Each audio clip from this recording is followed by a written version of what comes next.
are here in the Kpakodo Primary School of the Kodo Local Government Area of Lagos State for an outreach organized by the Tomi Waziri Foundation in conjunction with the Institute of Counseling in Nigeria.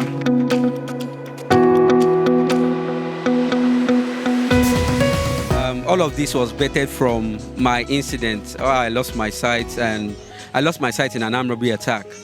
One fateful day. It happened last 2 years, September 12, 2019 to be precise. I got shot at the face. It was this local made gun.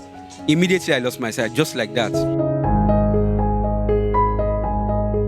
What actually inspired this that I'm doing now is that I spoke with somebody who is also a visually impaired person. I'll be able to make friends with visually impaired people, people with disabilities, like people like me now, So I spoke with a man one day and he was weeping. He said he didn't have foodstuffs, he didn't have anything in the house. And I'm this kind of person, I just want to reach out. I love to give, I love to show love every time, any time I can. So I said, okay, God, I cannot reach out to my fellow people with disabilities, people with visual impairment precisely. And the idea just dropped in my mind that, okay, that we should try and create, even if it's like a mini food bank, have people donate foodstuffs.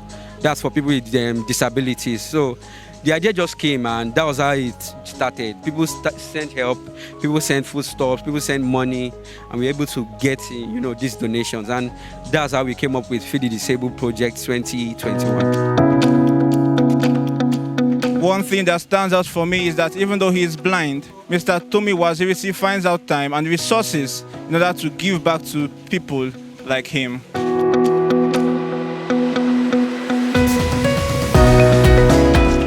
It's an exciting thing, something I was hoping and wishing for, something that came not as a surprise but as a gesture from the Tomi Waziri Foundation, which I am very, very grateful for.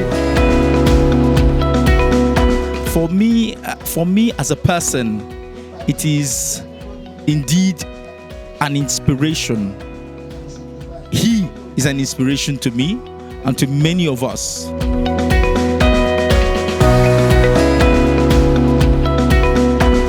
It is for me indeed a great privilege to not just be here, not just to be part of what's happening, but to see him progress the way he has. It gladdens my heart a lot.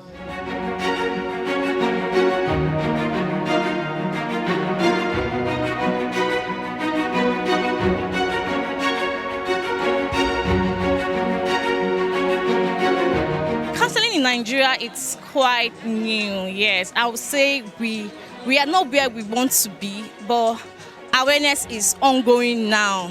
So many people still run to their pastors, to their uncles, to their relatives for advice, as it were. Okay, so they don't really know that counselors exist, that they can go and meet when they are in need. Okay, so what we can do is to spread the news is awareness.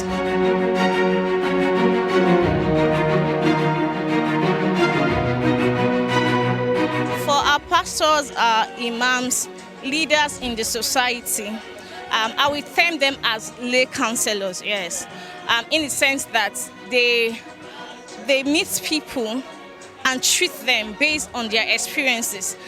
They give to them advice that they think can work, maybe because of their knowledge or experience. Okay, but then for you to be called a counselor, you have to be trained.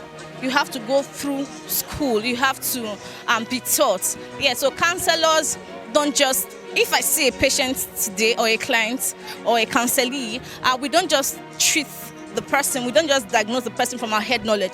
Counselors work with theories. I think this is what is lacking amongst lay counselors, yes. The government should help inform, yes, the society about it. I, for instance, have gone to schools. Most schools don't even have guidance counselors. They don't even have counselors. So you see children, all we are bothered about, for instance, is their good results, their cognitive results, how intelligent they are. But then nobody seems to want to know this child that's not behaving well. What is disturbing this child? So the government should help us with more awareness, employ more counselors. Yes, so if you go to rehab centers, you go to orphanages, right? Most of them do not have counselors. It's enough. It's okay to give food. It's okay to give water, drinks to these people, teachers to them. Yes, government should provide counselors and send counselors to these centers too, so that the child is groomed all around. Okay, so the child is not just strong when it comes mentally, but when it comes to psychological aspect, when it comes to the mental aspect, the emotional aspect, how the child can relate with the society, and making the child a better adult. I think as the government needs to send in more counselors into the field. Indeed, religious organizations, private institutions, and the federal government still has a lot to do in terms of getting resources to the less privileged and counseling to those in need.